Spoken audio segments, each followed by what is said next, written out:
Hey there, everybody. Welcome to episode 10 of the TCP podcast.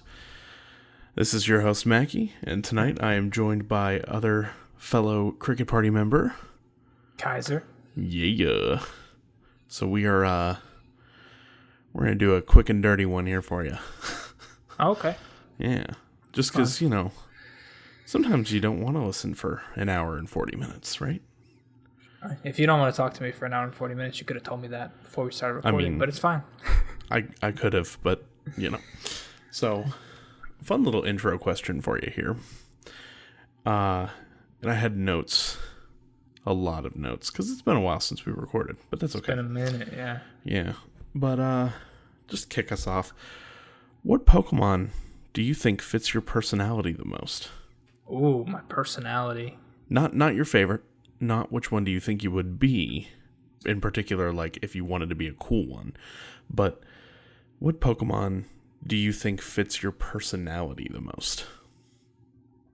Is there a sarcastic Pokemon? There are several. Just off the top of my head, like Wobbuffet is kind of sarcastic. Only because it like when it comes out of the ball, like to fight, it just turns around and yells at its owner and like doesn't do anything. Slaking is a Pokemon that eats so much that it literally, like, it's one of the most powerful Pokemon ever, but it only goes every other turn because of how much it like it literally has an ability called Slack Off. Wow. Yeah, it's pretty cool. There are a lot of like ironic Pokemon now, but I don't know if that's what you're going for with sarcastic. I can do some Googles here. I'd say Slaking sounds good. So I like sarcastic Pokemon. Oh, you know what? Actually, Snivy. Snivy. Yeah. He's like new generation Pokemon. He is black and white. So 6th gen? Okay. 5th gen? Something like that? One of the two. That's embarrassing as a humongo Pokemon fan that I don't know that right off the top of my head, but whatever. You should know the gens, bro. I should. There are some other ones that are funny, like Yanmega is a bug. It's basically a dragonfly, but it can't learn fly. Oh. Stupid things like that, like Wooper, which is Quagsire's pre-evolution, can learn Ice Punch, but it doesn't have any arms. Interesting. I guess these are more erring on the side of ironic. Yeah. Than sarcastic. Than sarcastic, yeah. But Snivy literally will look back at its owner and laugh. I think Snivy. Then yeah, Snivy would be the one.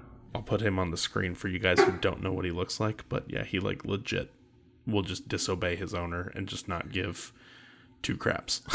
That is hilarious. Yeah, he's kind of a tool. I could see myself doing that, yeah, for sure. Yeah. Well, I think I would be Munchlax. Munchlax. Yes, so not quite a Snorlax, per se. But the pre-evolution. Okay. So it never stops eating. Ever. I can see that. Yeah, it's just appetite is absolutely voracious. And it I think it's once it eats enough and it falls asleep, then it evolves. Oh. It makes sense. So one day I will be a Snorlax. Good for you, man. I'm happy for you. That day is not today. No?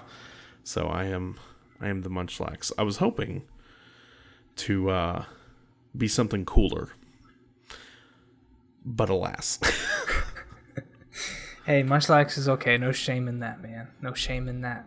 He's cute too. He's like a small Snorlax who's like his head kind of comes unhinged, like at his jaw to like eat more things. So yeah, it's pretty fun. It's pretty fun. That is fun. But yeah. So now down to our one of our real topics for the evening, if you will. We're gonna start a new segment on the on the podcast here called Confessions, because I have some confessions to make about microtransactions. Ooh. So this is either for microtransactions in games that you're currently playing or mobile game purchases. So whether or not you bought a specific game for your phone. You know what I mean? Okay. Or if you've done both. If you've bought the game and made microtransactions in it. So have you ever purchased a microtransaction? Definitely. I played Call of Duty religiously for 5 years. Yeah. So couldn't avoid that. So I purchased the game and then gave the game more money. I think I don't know what game it was. It might have been Infinite Warfare. I paid, maybe not Infinite Warfare. Some game I know I bought like two $10 packs. So is it like in-game currency or are they like expansion packs? In-game currency. Okay. Does that count? Oh, absolutely. That's more of what I'm getting at here, because I think everybody in one way or another really has bought like an expansion pack to a game. Yeah, of course. But I'm talking specifically like feeling bad about like like I sunk money into this game that I know I will never ever get back.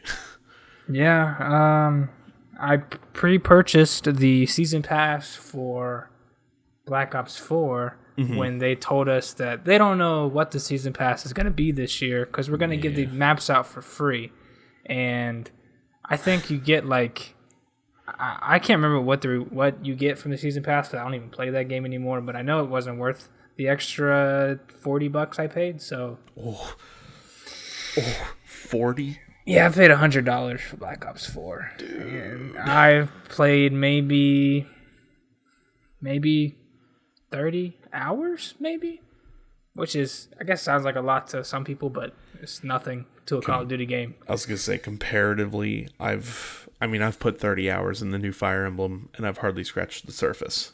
Jeez. So, I've made purchases like that too, though.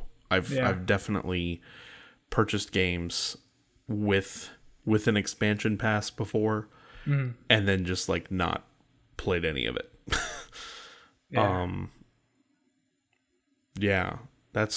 That's crazy. So have you, like, any other games have you played, or any of the other Call of Duties? Have you bought any of the currency at all? I don't think so. I think I only did it for that one game.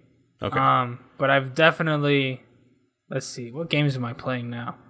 So I guess my two main games right now are Fortnite and Rocket League, and I've definitely bought the both Rocket passes for Rocket League, and I use those. Like, I'm like on tier like 100, maybe 237 or 170 something of that Rocket pass. That's cool. And then Fortnite, I bought like, we're on season 10 now. I think I bought 5 of the season passes. But I know if you before they like made all these changes and added all the challenges in the weird way they have it now, it was a lot easier to get to the max level if you played the game enough. In which one? Fortnite? In Fortnite, yeah. So you would get in-game currency during the battle pass, which would be enough to buy the next battle pass. Yeah. So I think I've spent probably around $60 on Fortnite between like their starter pack bundles and just paying for the $10 worth of V-Bucks.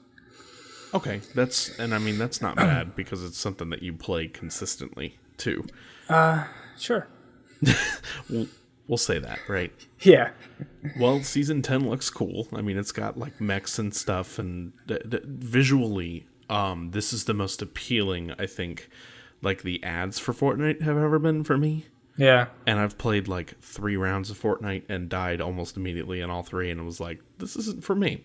Yeah. But, I mean, visually, I think that it's got a good look now. Like, the costumes look really cool. Or the skins, excuse me, the skins. Yeah, of course.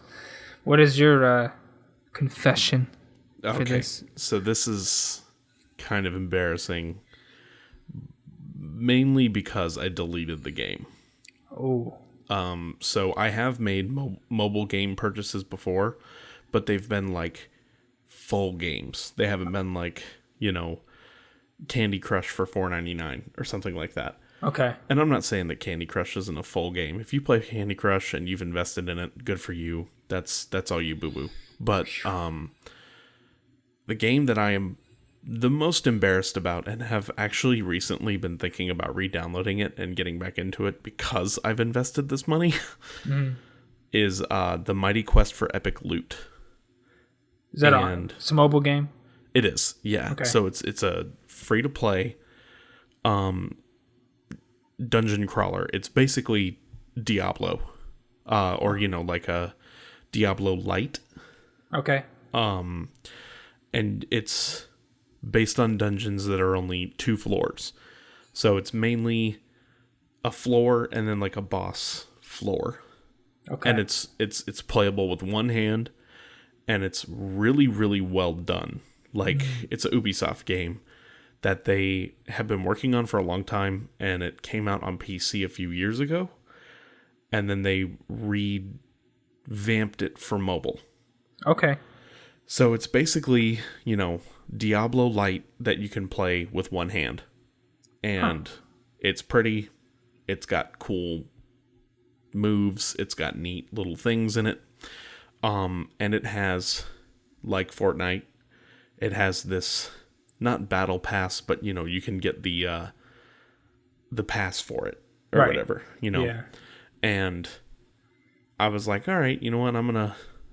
I used to pride myself on being a free to play gamer that didn't ever put any money into anything. Yeah. And then I started playing this game, and I bought the pass. And I was like, all right, it's only $9 every 60 days, so every 2 months it's $10. Or $9 or whatever. Right. That's going to add up pretty quick. I did the math. Then there are gems to open special chests. And then there is energy that that you use in order to play the different levels. Mm-hmm. Well, your boy Mackie might have made some purchases in the way of getting some gems in order to open some chests. Now, I probably only spent about $15 total. Okay. But you gotta believe I felt 1,000% guilty for spending $15 on a game. Oh yeah, and then uninstalling it. Dude, I was so mad because I got to tier like there's 30 tiers in the pass, and you have 60. There was actually I think it was 70 days to do it, and 4 days in I was already halfway through. Jeez. And I was like, okay, this is not worth the $9 that I spent on it, Yeah. And you do get really cool armor. Mm-hmm. There's a character in the game that's of the lore of the game that you get their armor, and you get this really cool hammer and stuff like that. But I dropped some coin for it.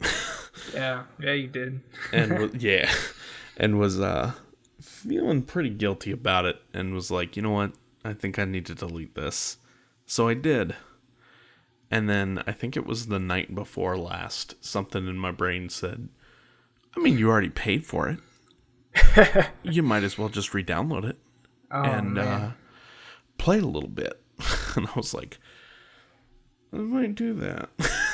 I mean, might as well. Unless you are going to be tempted to spend even more money on it, that might be a problem. I think that's the problem. I think if I re-downloaded it, I would be like, I mean, it's only $5 more, and that's the trap they want you to fall in. Oh, That's the goal for microtransactions. That's why there's disclaimers now for parents who let their kids hold their phones and spend $300 on, V-Bucks. You know what I mean? Yeah.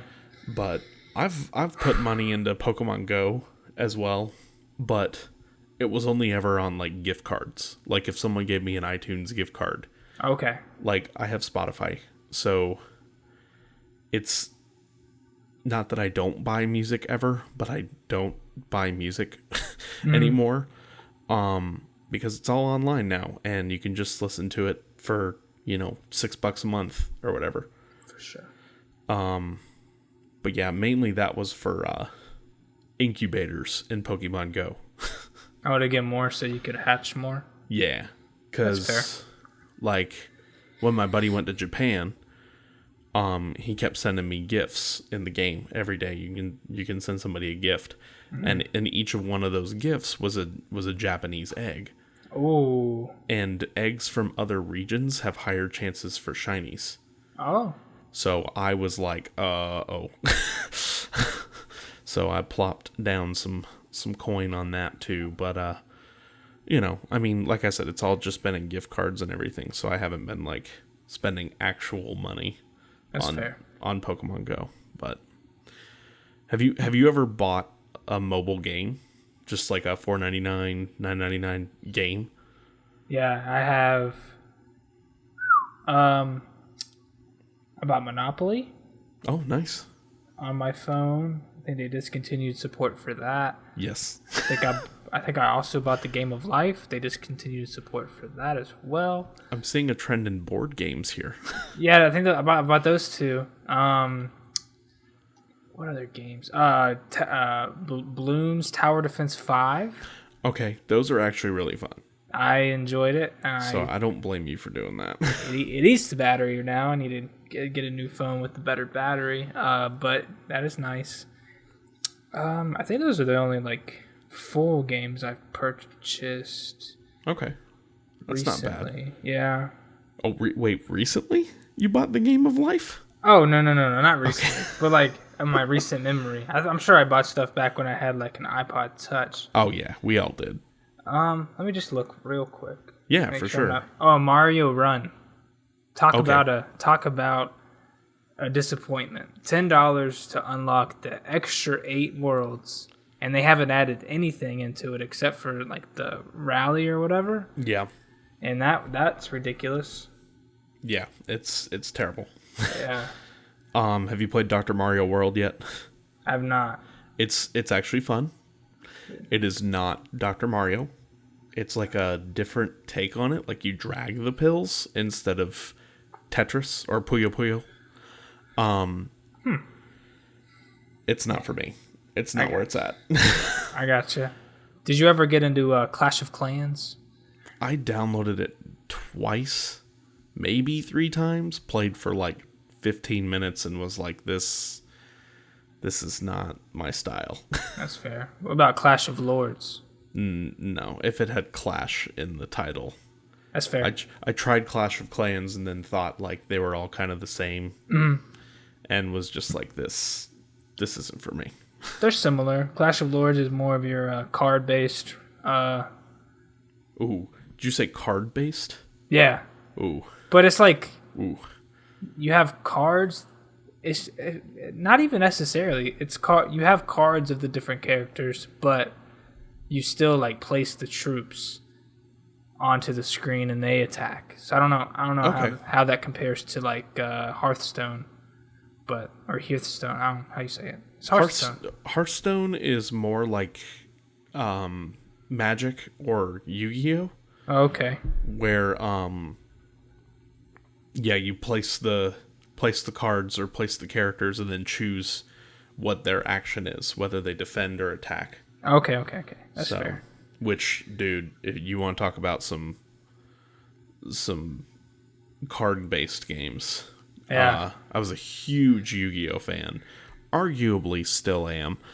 I haven't bought the cards in a long time. Yeah. Just because it's a money hole. Oh. And I never got into Magic for the same reason. I've almost bought Magic cards, like, can't tell you, like 100 times.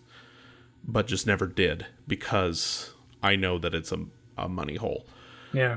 But any game that has, like, it's card based, it makes me feel tingly, if you know what I mean. Oh, I know what you mean. It scratches a certain itch from playing like Yu-Gi-Oh. So like Hearthstone, for instance, was like, I was on fire for it in college when it first came out. Yeah. I was like, oh, this game is like incredible. And I didn't even like World of Warcraft. But playing a card game again really, really was a lot of fun. Dang. That's good. So, I don't know. I do have just a quick confession, not for me, but I'm gonna throw him out there. Got a little confession for Chandler if he's listening, which I know he's probably not. But shout out to Chandler. Yeah, he played Clash of Clans a lot. Mm-hmm. I don't want to get the facts wrong, so I'm just gonna say speculation. But I'm pretty sure he told me he spent over $100 on Clash of Clans. Ooh, buddy. Yeah. See, that's the point of this segment. Confessions. Yeah. Anybody uninstalled it because he realized there was a problem. Man, join the club, brother. Yeah. So. Fair enough. Fair enough, man. It's tough taking a step back and realizing, like, okay, this is an issue. Oh yeah. Games where I have sunk far more time into than I have ever wanted to, I've turned off and been like, that was a waste of time. Dang. Which is one of the reasons I don't play like multiplayer games, is because I don't have the time to get good at it. So if I spend a lot of time on one, it's generally kind of a waste just for me personally, because I don't have time to jump back in. You know what I mean? That's fair. Yeah. But that's just me. So cool, man. yeah. You ready got for? Oh yeah. Go ahead. You got any games you're playing right now? So that was actually the next topic here. The recent pickups / recently played. Kaiser's reading my mind now, guys. This is getting scary. So I just went over to a buddy's house, and it was for his daughter's birthday party, but he showed me his collection, and it was absolutely immaculate. But he's kind of got me jonesing to play some PlayStation 1 games. Oh. So I just picked up Legend of Dragoon, so I think I might pop that in PlayStation 1 at some point. But I'm always on the lookout for older PS1 games, but games that I'm playing like right now. Definitely Fire Emblem Three Houses. Like I said, I'm about 30 hours into it. My first campaign, and it's ridiculously good. Cool. I think it's one of my favorites in the series, possibly. But it's got 3 campaigns, and I gotta play all 3 before I make that judgment. Okay. I'm still playing through Bloodstained, Ritual of the Night. It's a Castlevania-esque game. Really fun. And I'm trying to think of anything else that I'm playing through. I think that's all. What about you? Well, I actually played video games for the first time in like a week and a half.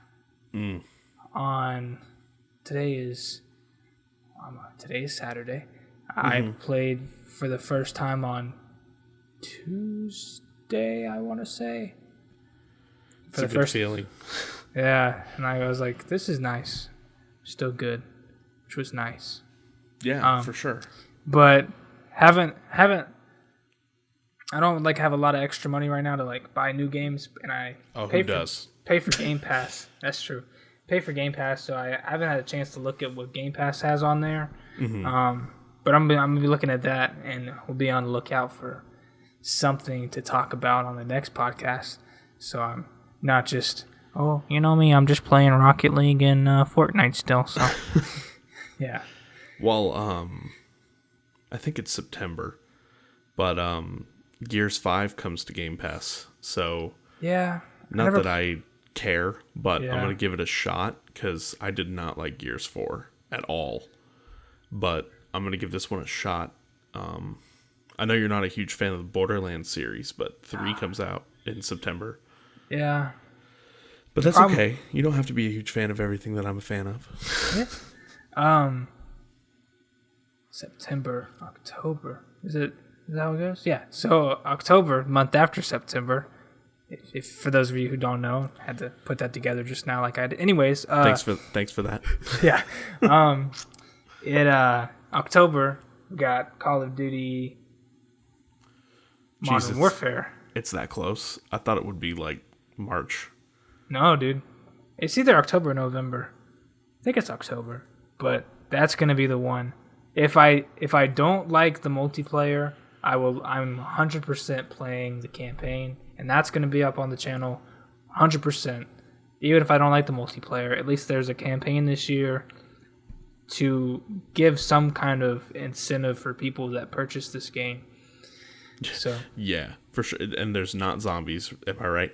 There's no zombies. They're gonna have Spec Ops back, and I want to say that everything has like options. So there's I know at least for me, like I prefer like the stealthy, like silent attacks. Just that makes it more tactical and fun for me. But you have like the option in this game to do Spec Ops and the campaign really any way you want to, and I'm excited to kind of see how that goes.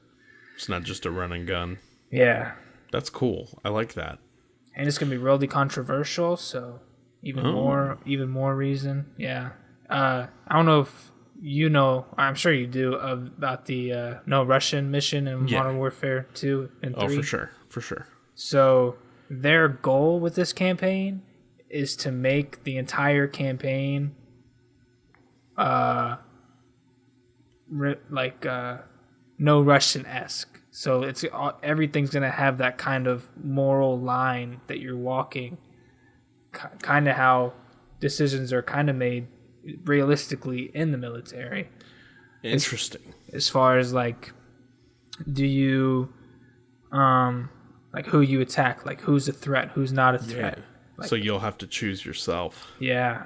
Make your own deductions. That's crazy. It's gonna be, yeah. Well, and then they built a whole new engine for it, so nice. It's gonna be completely different. They got, I don't know how they did it, but like different echoes and sounds depending on like what your surrounding material is. So it's gonna be really neat. Huh. Yeah. Interesting. Well, that sounds really cool. Yeah. I'm looking forward to watching your content. Oh, thanks, man. Yeah. Alrighty, guys. Well, we're going to take a quick break, and we'll be right back. Right back. Today's podcast is brought to you by Audible. Get a free audiobook download and a 30-day free trial on us. They have over 180,000 titles to choose from, and you can listen on your iPhone, Android phone, Kindle, or even your MP3 player. For our listeners, Audible is offering a free audiobook download with a free 30-day free trial in order to give you the opportunity to check out their service. We recommend you check out Ready Player One by Earnest Cline. It's one of our favorites. To download your free audiobook today, go to audibletrial.com/TCP podcast. Again, that's audibletrial.com/TCP podcast for your free audiobook. And now, let's get back to the cast. All right, everybody, welcome back to episode 10 here. Kaiser, we've reached the final topic of the evening. And that is, I'm going to hit you with a hard one. You ready? I don't know. I'm going to hit you right in the chest here. What is your favorite gaming memory? With your family, with your friends, by yourself? It don't matter. What is your favorite gaming memory?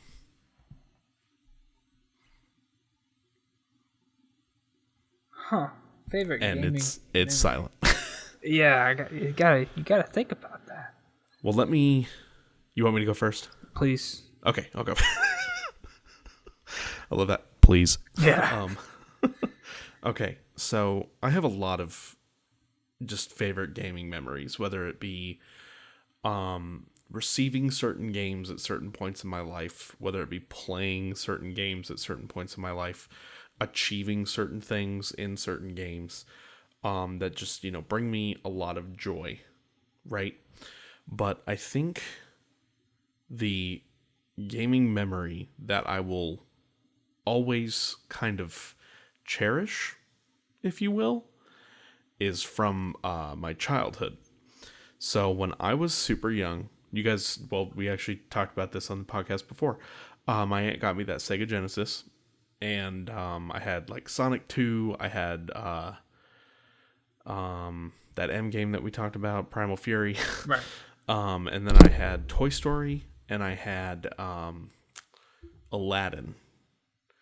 So when I had this Sega Genesis, I was not good. Arguably, I'm still not good at video games. But I didn't really know what I was doing yet in video games, and I couldn't get past the first level of this game and of Aladdin. And it was hard, and for some reason, I would wake up in the middle of the night and go downstairs and turn on the Sega Genesis and play this first level over and over and over and over again. Dang. And I just could not get past the first level. Now here's the memory part. My dad is awesome. Okay, he's the one who got me into gaming, really. He had an NES, and but the NES wasn't my first console, it was his. Not his first console, but it was his console. But he memorized the cheat codes for Aladdin. And knew a cheat code to skip all of the levels and go straight to Jafar and fight Jafar and then beat the game. And man, I will never forget running upstairs in the middle of the night and asking my dad, "Can you skip all the levels?" At 2 a.m, at 3 a.m, at 4 a.m, it did not matter. If I was playing Aladdin and I could not get past that one point, Daddy, can you skip all the levels? Nice. That is by far one of my favorite family gaming memories. And like I said, he got me into gaming, so he even like stuck with me through like high school and everything. He and I played all of the Gears of War games together. We tried playing Halo, but it just wasn't his thing. Tried Borderlands, wasn't his thing. But yeah, just good memories. Good memories. Cool, man. That's awesome. Yeah. Did that give you enough time to think about yours? Yeah, I'd say that my my favorite gaming memory probably with my dad as well. Ooh. Yeah. We had an Xbox 360, and we were big fans of Star Wars.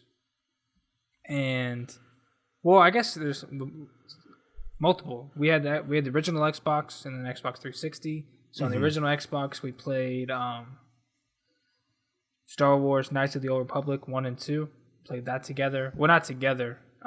We had different saves, and he would play, and I would play. And we would just kind of watch each other play. It was pretty cool. He always tended to go more dark side. I think I did the light side more. Okay. And then Xbox 360 came out, Right. and The Force Unleashed came out. And Dude. Was the game. The game was awesome. We were figuring out how to do all like the special force moves, all the special like just abilities you can learn, finding the holocrons to get the different lightsaber colors. Oh man, that was great. Starkiller is a really cool character. Starkiller was the best. Yeah. And he was bad. Yeah. Oh yeah. Man. And then I remember getting. I think this is how it went. I remember getting the Darth Vader on my like save of it, and I couldn't beat him. Yeah. I was like, this guy, you can't beat him. And my dad's like, let me see. And I was like, all right, man, good luck. I think like he died twice, and then won. And I was like, all right, cool, good for you. How'd you do that? And like he's like, just fight him, man. I was like, all right. So that was fun. Those games were great. And they weren't necessarily 2-player. I don't think they were 2-player. No, I think they were both single player. Yeah, but I never played them. I played the demo for the first one where you like pull the Death Star out of space. That was, or not the. I'm sorry, geez, the Star Destroyer. Star Destroyer, and you're forcing it, and you're turning it. Oh, dude. Oh man. Oh, it's great. Oh, it's great. Yeah. It's backwards compatible, so if you want. I think I have it downloaded, like, on the Xbox. Like, I remember viscerally playing the demo and being like, yo, this game is pretty cool. Yeah. I just didn't have the coin to go buy it back then, but now since Xbox is handing out games like free candy, yeah, it might be free. I don't know. I think I got the second one as one of the monthly games. Oh, it's just as good, man. Yeah, like I think there's more clone troopers to kill in the second one, so that's always a plus. You just pick them up, and throw them against the wall, or against each other, or off the planet. You know, possibilities. Or off the planet? You just shoot them into space? I guess not into space. I'm specifically thinking of Camino. You're throwing them off like the catwalks. Okay. I'm like, you just jettison them into space? Like, well, you also playing Cloud City as well, so you can throw them off that. Oh. Yeah, Okay. it's nice. Is Lando in it? No. Oh. I don't think so. There might be a cameo. You go to Cloud City and Lando's not in it? That's weak. I can't remember. I mean, Really? like I said, I've never played the game, so. Yeah. It's a great game. I think it's short, though. Yeah, I've heard they're only about 8 hours long. If you don't speedrun. I think I tried to do a speedrun a few months ago of the first one. Yeah. And I think I got almost back to Darth Vader in about... I think I played for like an hour and a half. But I was dashing through the levels and just winning, and I kept fighting. It was fun. It's a fun game. You're telling me that game's only 2 hours long. It's a speed run. I was speed running it, so Okay. I think the record for the fair. speed run was like an hour and 36 minutes. That could be a completely wrong number. I'm not sure, but What? I think that's what it was. I don't know. That's crazy. But that's like not getting the holocrons, not killing everybody, skipping parts. So yeah, That's any percent. yeah. Oh yeah. Okay. Oh, Okay, that's fair. yeah. Have you, other than Celeste and I guess Star Wars, have you ever, I just called the game Star Wars. have you ever speedrun games? Like, is that a thing that you do? No, I don't play any speedrun games. Okay. I was just curious because I know you and Cam were like racing each other at one point for the Celeste levels. Oh, true. Yeah, I think I won. I don't think you did. I think you definitely won. No. He beat the game. I don't know. I might have done it in less time, but definitely more deaths. Less time, more deaths. I think he had like 600 deaths. I was sitting around like 2,200 deaths. Oh, okay. Well, who cares, man? So, But yeah, I mean, Celeste is a game that fills me with nothing but anxiety. I think that's the purpose. You know what it is? That's the point, because the game is all about anxiety. Oh, it's so deep. Yeah, it is. Oh man, I'm an idiot.